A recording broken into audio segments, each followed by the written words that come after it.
beberapa minggu yang lalu dilakukan pemeriksaan pendahuluan yang pertama kali untuk kasus minyak goreng ini dengan 27 terlapor hadir lengkap, di mana pada saat itu agendanya adalah penyampaian dan pembacaan laporan dugaan pelanggaran yang dibacakan oleh atau disampaikan oleh penuntut KPPU, investigator penuntut KPPU.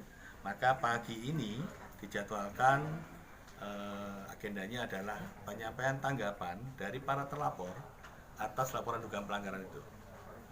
Nah, fase yang penting adalah di dalam penyampaian tanggapan ini ada dua opsi. Pertama adalah terlapor membantah seluruh dugaan pelanggaran yang diajukan oleh penuntut KPPU, atau yang kedua menyatakan menerima atau mengakui semua dugaan pelanggaran tersebut. Di mana dalam hal ini ada dua pasal, pertama adalah pasal 5 dan pasal 19 huruf C. Ada berapa banyak perusahaan, Pak? Ada 27 perusahaan, 3 diantaranya berada di wilayah kerja Kanwil 4 yang ada di Surabaya. Itu ada di Gresik, Sidoarjo, dan Surabaya. Untuk ancaman hukumannya atau denda kira-kira apa, Pak? Ya, KPPU berdasarkan ketentuan pasal 47 Undang-Undang Nomor 5 Tahun 99 junto Undang-Undang Cipta Kerja, kita punya beberapa tindakan administratif yang bisa dilakukan, mulai pembatalan perjanjian, penghentian integrasi vertikal, penghentian penyalahgunaan posisi dominan, sampai dengan penjatuhan sanksi denda administratif. Denda dasar persaingan usaha adalah 1 miliar dan denda maksimal berupa formula, yaitu 50% dari keuntungan bersih atau 10% dari total penjualan dari objek yang dipersoalkan. Di sini objek yang dipersoalkan apa saja, Pak? Ya, ini minyak goreng curah ya, minyak goreng curah. Nah, ini nanti pasti minyak goreng kemasan. Yang ada di Kemasan. Pak, pelanggarannya yang pasal 5 itu bisa Saling menetapkan harga. Jadi seharusnya antara satu perusahaan dengan perusahaan lain ini bersaing, karena bersaing ini masyarakat diharapkan bisa mendapatkan hasil dari persaingan yang sehat.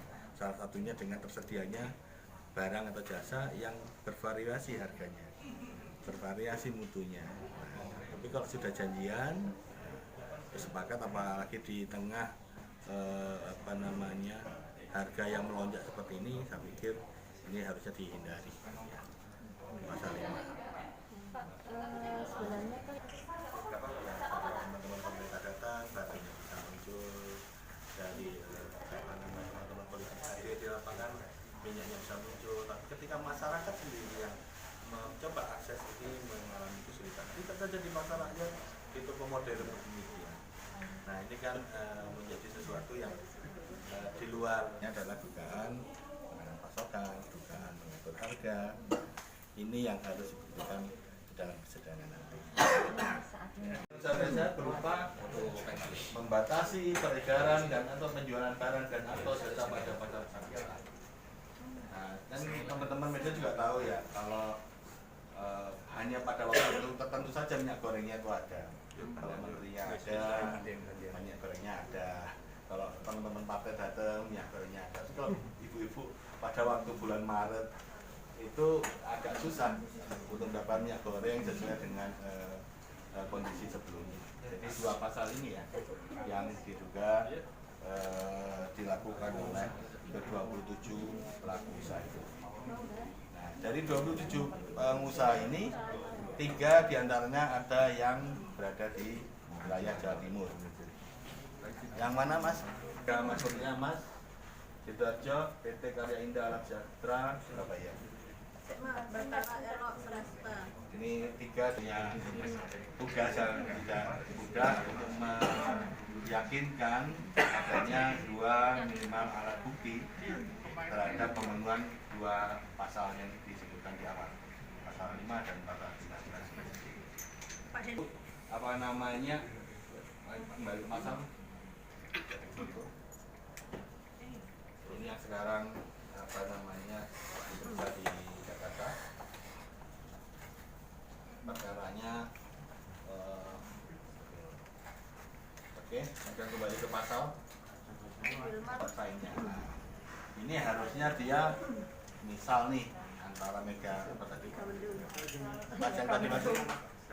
Nah, lo sama Mega Surya sama Kanya Indah, ini Kaya Indah harusnya bersaing, malah ada bersaing, malah janjian. Ketemuan gitu ya, Pak, ya. Menetapkan diduga ya, ini diduga ngopi bareng. Jadi ini mereka akan mengakui kesalahannya dan memilih untuk perubahan perilaku atau memberikan tanggapan yang membantah seluruh laporan dugaan pelanggaran. Kalau mereka memilih untuk membantah semua laporan dugaan pelanggaran, maka yang terjadi adalah fase pemeriksaan ini akan lanjut ke sidang pemeriksaan lanjutan dengan agenda memeriksa semua alat bukti, semua saksi-saksi. Kalau perubahan Mas, ada yang fase. Jadi itu nggak ujuk-ujuk juga, pasti ada kajiannya. Nah, dari kajian tadi mengerucut pada oh ya ini layak untuk dijadikan perkara, makanya dia akan sebelum menjadi perkara pasti masuk di fase penyelidikan. Ada pemberkasan sampai sekarang ini adalah pemeriksaan pendahuluan. Disinilah yang fase tadi krusial. Dia melakukan perubahan perilaku atau membantah semua laporan dugaan pelanggaran. Kalau membantah, tarinya di sini nanti pemeriksaan lanjutan.